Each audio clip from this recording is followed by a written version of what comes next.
Ya, selamat bertemu kembali. Jadi hari ini kita akan belajar tentang lanjutan dari selection dan repetition. Jadi pertemuan sebelumnya kita sudah mempelajari tentang selection.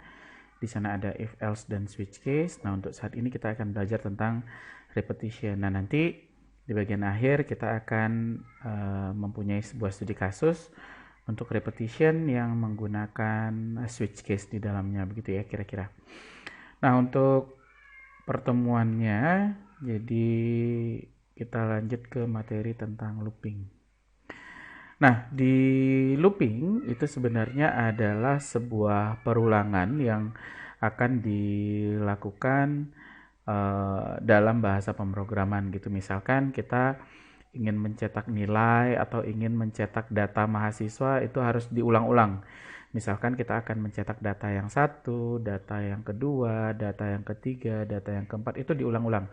Jadi cetak data satu, cetak data dua, cetak data tiga, dan seterusnya. Kalau itu tidak menggunakan looping, maka kejadiannya adalah saya mencetak angka satu, kemudian sebentar lagi di bawahnya saya buat juga fungsi untuk cetaknya, untuk angka 2. Kemudian saya juga buat fungsi di bawahnya untuk cetak angka 3. Ya kalau misalkan 10 nggak masalah gitu ya. Tetapi kalau misalkan kita mempunyai 100 angka, kemudian itu yang kita cetak gitu ya, lumayan juga kita membuat satu hal yang sama gitu. Cetak angka 1, cetak angka 2, hanya berganti di bagian belakangnya aja. 1, 2, dan 3 gitu ya.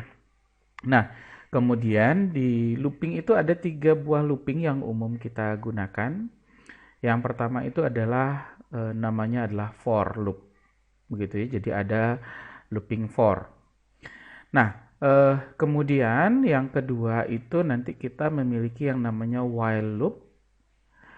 Gitu ya. Yang ketiga adalah kita menggunakan yang namanya do while. Nah, dalam ketiga buah looping ini ada 3 komponen di dalamnya yang harus kita hafalkan gitu ya, dan harus ada dalam sebuah looping. Jadi yang pertama itu adalah inisialisasi, kemudian yang kedua itu adalah testing, yang ketiga itu adalah update. Harus ada itu.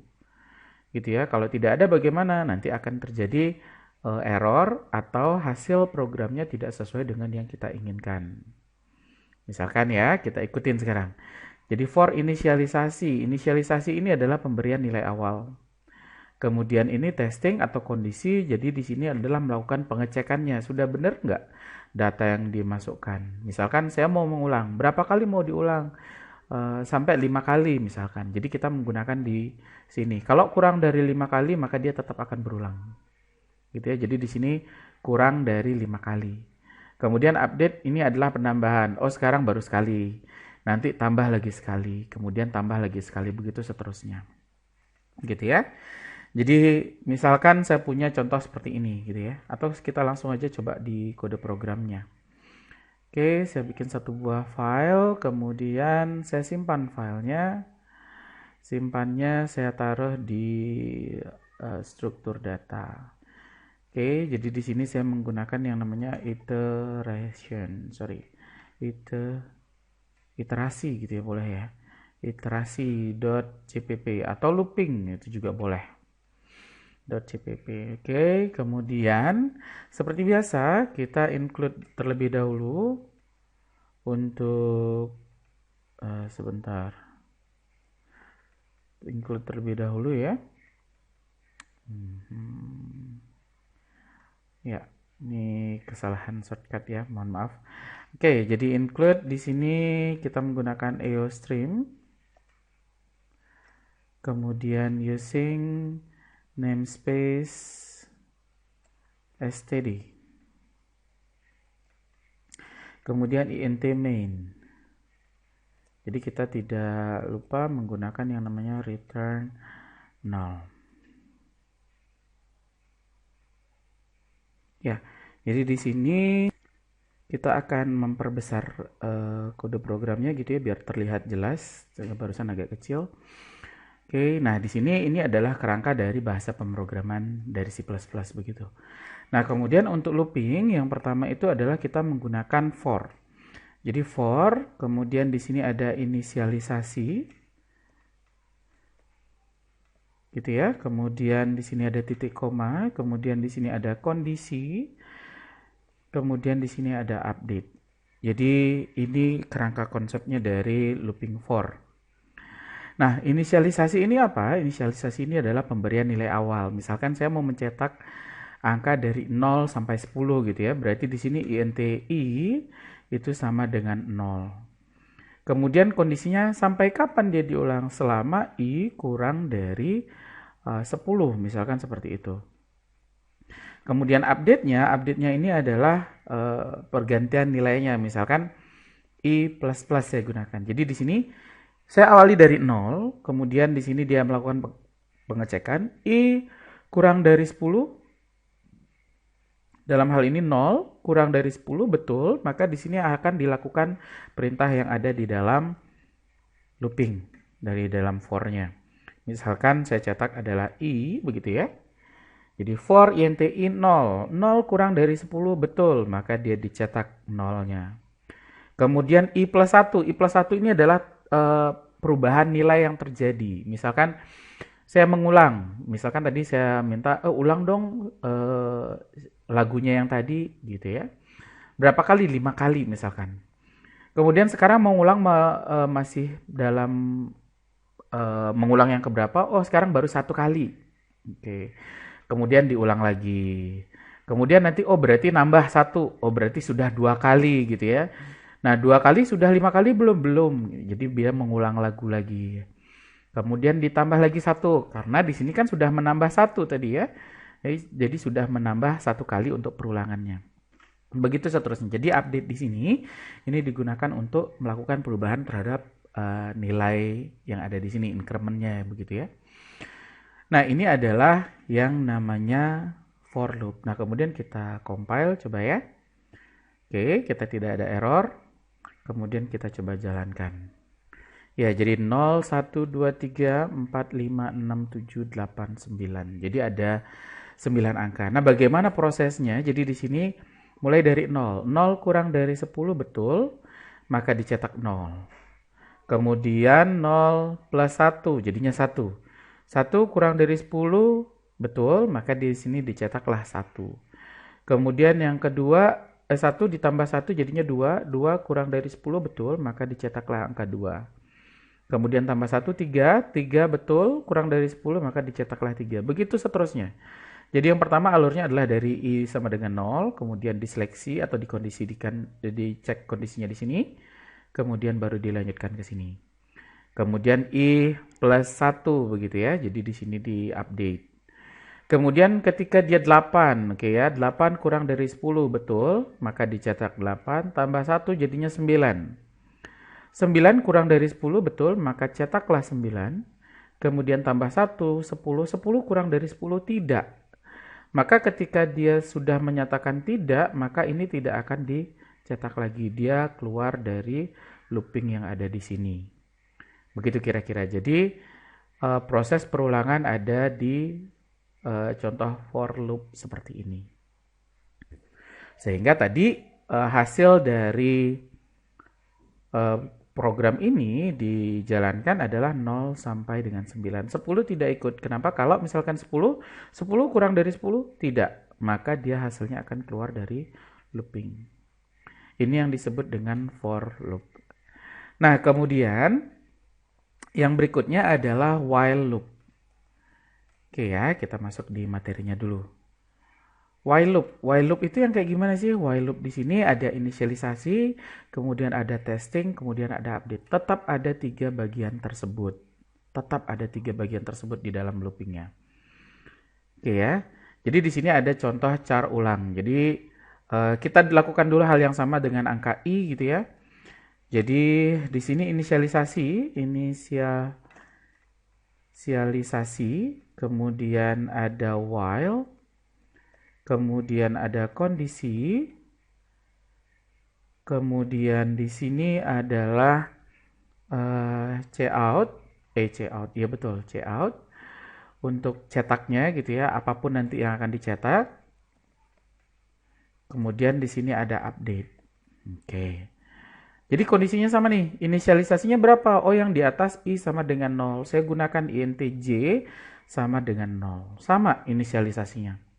Int I sama dengan 0, int J sama dengan 0.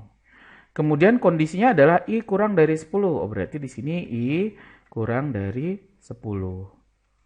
Kemudian update-nya adalah I++ atau J++.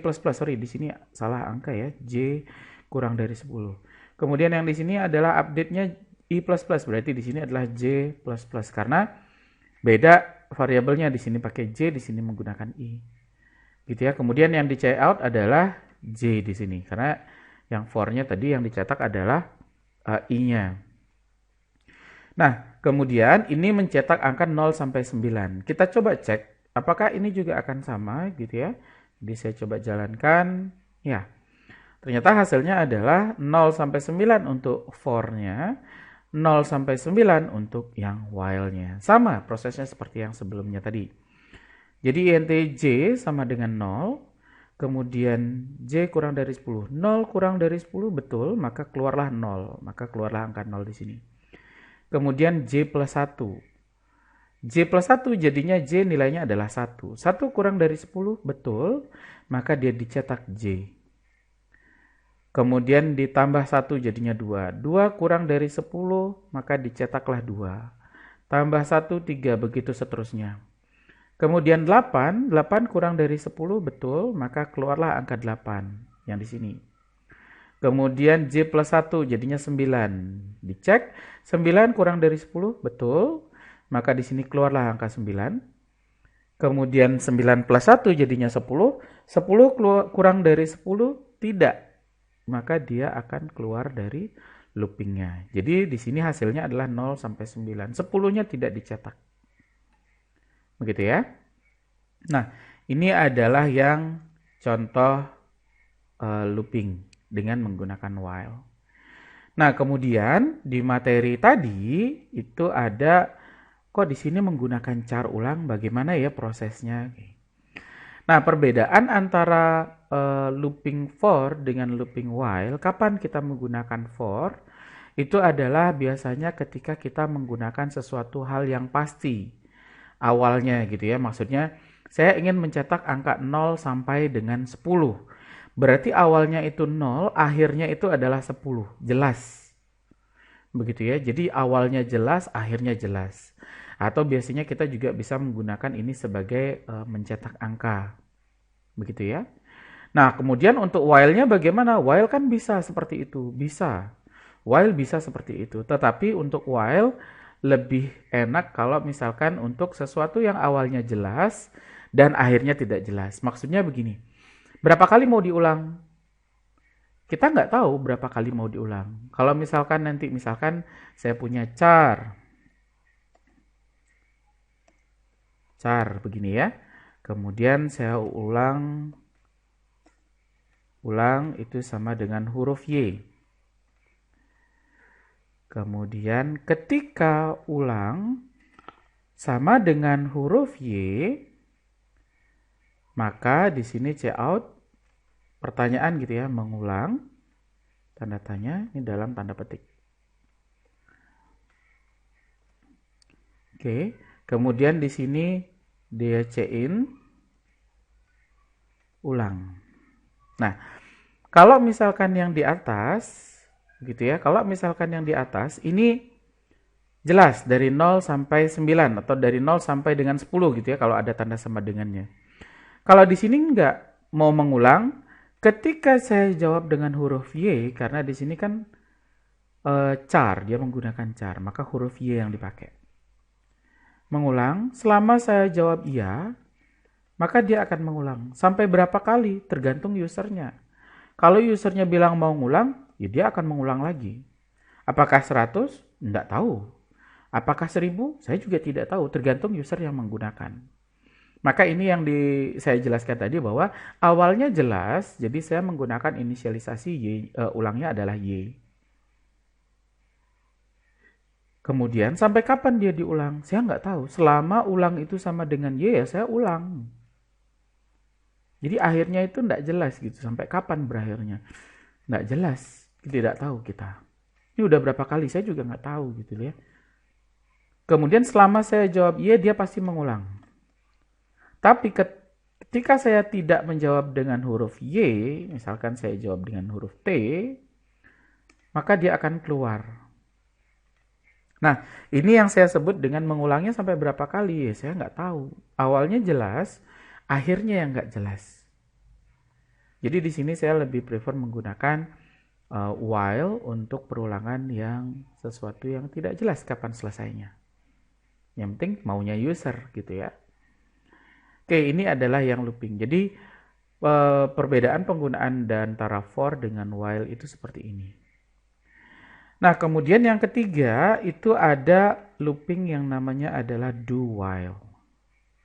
Sama, di sini ada inisialisasi, kemudian ada update, kemudian ada testing. Pasti ada itu. Oke ya. Kemudian kita coba nih di sini menggunakan do while. Ada inisialisasi, kemudian ada do, oke ya. Kemudian di sini adalah checkout. Apa nanti yang mau di checkout? Kemudian di sini adalah update. Kemudian di sini adalah while-nya. Atau biar di bawahnya juga boleh gitu ya.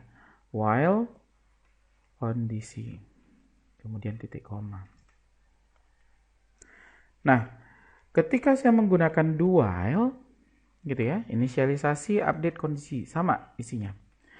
INTK sama dengan 0. Ini saya gunakan yang mirip seperti for dulu. Kemudian cout K, kemudian update-nya adalah K++. Kemudian kondisinya ini adalah K kurang dari 10. Sama kira-kira hasilnya dengan for begitu ya. Karena di sini inisialisasinya sudah ada, update-nya sudah ada, kondisinya sudah ada. Begitu. Nah, kemudian ketika saya jalankan programnya, ini yang kedua mengulang atau tidak gitu ya. Saya jawab tidak aja langsung biar dia berhenti. Maka di sini tampilan untuk do while-nya itu juga adalah 0 sampai 9. Kenapa? Dia begini seperti proses yang for dan while tadi. K sama dengan 0. Do, lakukan. Cetak K, keluarlah angka 0. Kemudian K++, jadinya 1. 1 kurang dari 10 betul, do lagi. Cout K, berarti K-nya adalah 1. 1 ditambah 1 lagi, 2. 2 kurang dari 10 betul, do lagi. Cetaklah 2. Kemudian 2 ditambah 1, 3. 3 kurang dari 10 betul. Do lagi. Begitu seterusnya. Ketika 8 ditambah 1, 9. 9 kurang dari 10 betul. Do lagi. Cetak 9. 9 ditambah 1, 10. 10 kurang dari 10 tidak, maka dia keluar dari loopingnya. Sehingga yang tercetak adalah angka 0 sampai dengan 9. Jadi ini kira-kira hasilnya sama seperti yang for. Nah, kemudian antara ketiga looping gitu ya, antara 3 buah looping yang tadi, antara for dan while itu sudah jelas nih penggunaannya. Kemudian kalau do while bagaimana? Kalau do while itu adalah satu for atau satu perulangan yang meminta kita untuk melakukan sesuatu dulu. Ada kelemahannya begitu ya, ada kelemahannya. Misalkan inisialisasi yang for itu saya gunakan angka 15. For INTI sama dengan 15. 15 kurang dari 10 tidak, maka dia langsung keluar dari loopingnya. Jadi tidak ada mencetak apapun. Oke. Nah, kemudian kalau yang do while bagaimana? K sama dengan 15. Inisialisasinya sama. K sama dengan 15. Do, lakukan. Cetak K. Oh, berarti 15-nya dicetak di sini. Kemudian K plus 1 jadinya 16. 16 kurang dari 10, jangankan 16. 15 aja sebenarnya sudah tidak memenuhi kondisi untuk K kurang dari 10. Tidak memenuhi.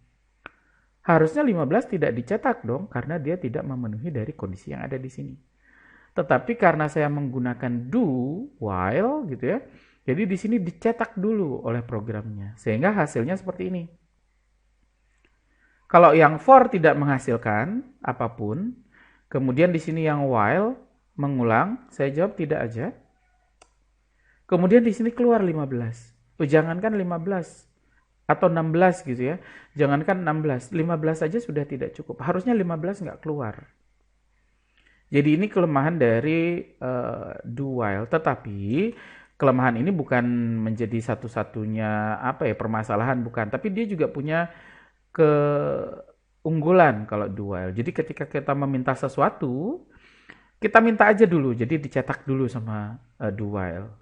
Kemudian baru nanti dicek kondisinya. Apa yang diminta oleh si user. Jadi kira-kira seperti itu. Jadi ini adalah looping menggunakan for, while, dan do while. Oke ya, jadi kira-kira seperti itu loopingnya. Oke, jadi looping sudah. Nah, kemudian yang berikutnya kita akan mencoba membuat gabungan antara while dengan switch case. Jadi kita akan membuat menu yang akan diulang-ulang begitu ya. Ya, jadi di sini saya buat file baru saja, kemudian empty file, kemudian saya simpan begitu ya. Di sini saya gunakan adalah kombinasi switch while. Oke, .cpp. Kombinasi switch while.cpp. Ini sebenarnya apa aja namanya, nggak masalah. Oke ya. Kemudian di sini saya perbesar juga. Jadi di sini saya menggunakan include iostream. Kemudian kita menggunakan using namespace std. Kemudian int main. Kemudian di sini ada return 0. Oke, return 0. Nah, kemudian untuk isinya saya akan melakukan perulangan dalam sebuah menu. Misal saya gunakan seperti ini. Saya gunakan notepad ya. Jadi saya punya sebuah menu. Ada menu. 1 misalkan persegi. 2 misalkan segitiga. 3 misalkan persegi panjang misalkan. Oke. Kemudian di sini adalah pilihan atau di sini 4 adalah keluar, begitu ya. Kemudian di sini adalah pilihan Anda. Nah, misalkan saya tulis atau saya pilih angka 1 gitu ya. Jadi nanti di sini masukkan sisi yang keluar. Kemudian sisinya saya masukkan adalah 5. Maka luas persegi sama dengan 25. Jadi ini yang akan terjadi ketika programnya nanti dieksekusi. Kemudian setelah itu dia akan keluar menu lagi. Menu 1 persegi dan seterusnya. Jadi dia akan mengulang lagi menu yang ada di sini. Begitu kira-kira ya. Oke, jadi di sini kita akan coba dengan menggunakan while dan switch case. Oke, karena di sini saya akan punya menu dan menunya itu jumlahnya adalah 4, begitu ya. Dan 4 ini adalah yang keluar. Maka di sini saya akan memiliki yang namanya int pilihan. Sama dengan 0. Kenapa sama dengan 0? Karena dia tidak masuk di hitungan di sini atau sebagai nilai inisialisasi saja. Yang penting tidak 4. Begitu ya. Kemudian while ketika pilihan itu tidak sama dengan 4, maka di sini saya buat yang tadi menu. Ini ya, menu. Kemudian cout 1, misalkan persegi. Kemudian C out 2 itu adalah segitiga. Kemudian C out ini adalah apa tadi ya? Persegi panjang. Persegi panjang. ENDL. Kemudian C out di sini adalah pilihan Anda. Kemudian dia diterima C in pilihan. Jadi kira-kira seperti ini. Ini untuk loopingnya. Jadi saya mengulang loopingnya. Jadi tadi ketika kita belajar looping mau mengulang, iya gitu ya. Jadi di sini saya menggunakan looping pilihan tidak sama dengan 4. Jadi selama dia tidak memilih 4, oh ya di sini ada 4-nya yang kurang ya. Jadi C out 4 keluar. Oke. Nah, jadi di sini selama pilihannya tidak 4, maka dia tetap akan mengulang. Misal ya, saya jalankan di sini. Oke. Ini adalah menu yang kita punya. Menu persegi, segitiga, persegi panjang keluar. Pilihan Anda apa? Pilihan Anda adalah 1 misalkan. Oke, dia ngulang lagi. Pilihan Anda berapa? 2. Oke, dia ngulang lagi. Pilihan Anda berapa? 3. Dia mengulang lagi. Pilihan Anda berapa? 5. Selama dia tidak sama dengan 4. Karena di sini dia bilang adalah pilihan tidak sama dengan 4. Maka dia ngulang lagi. Kalau 4, maka dia keluar. Begitu ya. Jadi di sini menu kita sudah jalan. Kemudian yang berikutnya adalah kita melakukan switch case untuk menu atau menu yang dipilih oleh user. Jadi pilihannya apa tadi gitu ya. Jadi di sini adalah kita menggunakan switch pilihan. Nah, berapa nilai pilihannya? Kalau yang dipilih adalah 1, maka di sini kita hitung adalah luas persegi. Katakanlah saya C out dulu ya. Luas persegi. Oke. Kemudian ada break. Jadi setiap ada case itu pasti ada break. Kecuali memang keperluannya adalah tidak menggunakan break. Oke. Nah kemudian case 2. Berarti C out ini adalah, oh ya saya belum tanda petik ya. Oke, kemudian di sini ada tanda petiknya. Jadi di sini adalah luas segitiga. Oke, kemudian ada break. Kemudian case 3. C out. Luas persegi panjang.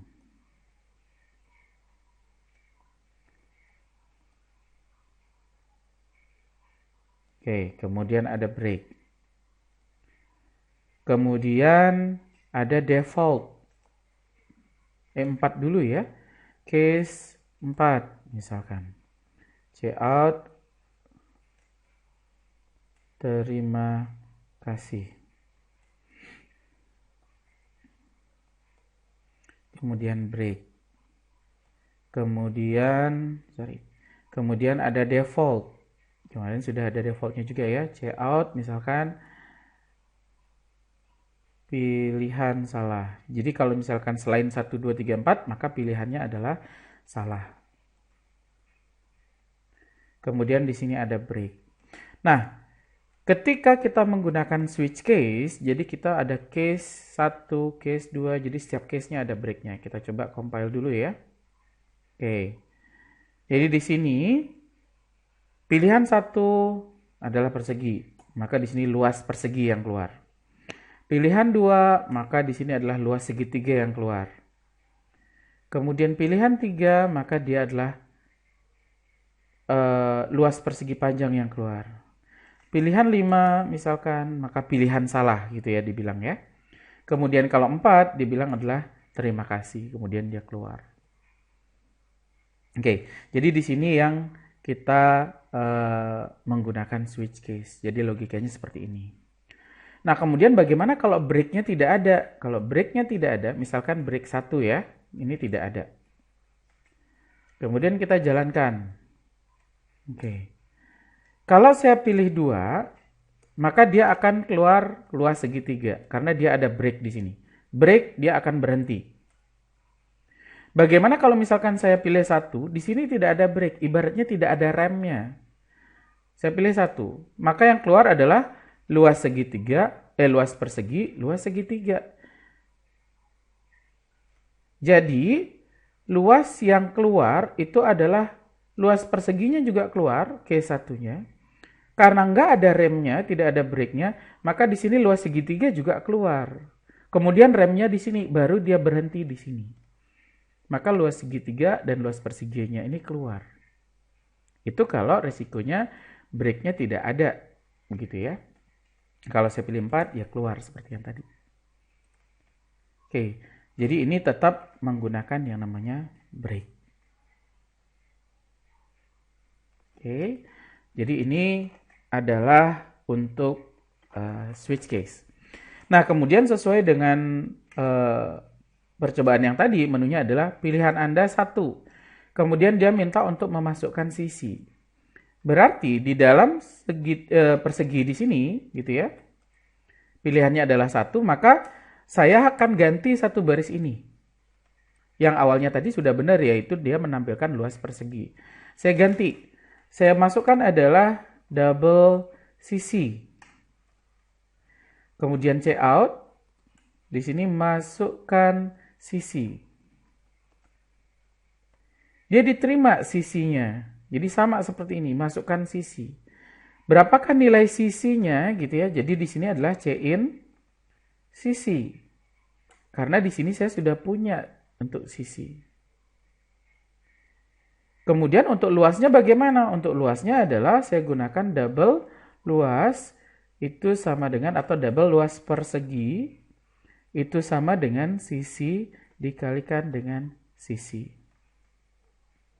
Kemudian baru dicetak sesuai dengan yang ada di sini. Luas persegi sama dengan 25. Jadi C out luas, ini ada tanda petiknya. Luas persegi itu sama dengan, ada angka 25 yang keluar. 25 dapat dari mana? Dapat dari luas persegi yang ada di sini. Gitu ya, sehingga di sini adalah luas persegi. Oke. Sehingga kalau misalkan ini saya jalankan, oke, ini ada error ya, sebentar.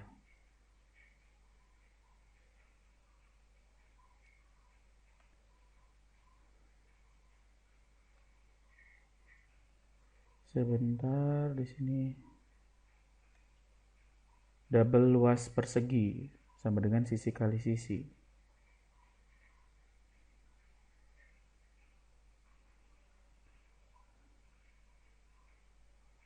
Oke, sebentar.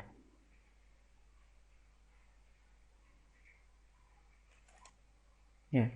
Jadi setelah dianalisis, ternyata di sini permasalahannya adalah cross initialization of double luas persegi. Jadi luas persegi di sini ada inisialisasinya di sini.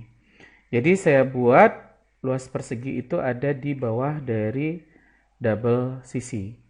Kemudian di sini saya hilangkan luas persegi sama dengan sisi kali sisi. Jadi saya buat dia di bagian atasnya, kemudian saya compile. Ya, dia akhirnya jalan. Gitu ya. Kemudian pilihan Anda adalah 1. Jadi masukkan sisi. Sisinya adalah 5, maka keluarnya adalah luas persegi sama dengan 25. Kalau misalkan saya pilih 1 lagi, luas sisinya adalah 7 gitu ya. Masukkan sisinya adalah 7, kemudian luas perseginya adalah 49. Kalau misalkan saya masukkan lagi angka 1, panjang sisinya adalah 19 gitu misalkan, maka luas perseginya adalah 361. Jadi ini bisa digunakan untuk menghitung luas bidang datar. Nah, bagaimana untuk luas segitiga dan luas persegi? Jadi dapat dikembangkan sendiri untuk luas segitiga, kemudian luas persegi panjang, ataupun luas-luas yang lainnya. Jadi teman-teman bisa mencoba di sini dengan pola yang hampir serupa tapi tak sama, begitu ya. Jadi kalau luas segitiga nanti perlu alas, perlu tinggi, kemudian ada luasnya juga, kemudian dicari rumus dari luas segitiga gitu ya, kemudian ditampilkan. Jadi kira-kira seperti itu untuk di kasusnya kombinasi antara switch dan while gitu ya. Jadi ini ketika kita membuat menu yang akan diulang-ulang oleh si pengguna dari aplikasi kita. Ini sederhana menggunakan switch case dan looping dari C++. Mungkin itu materi untuk hari ini. Ya, terima kasih semuanya.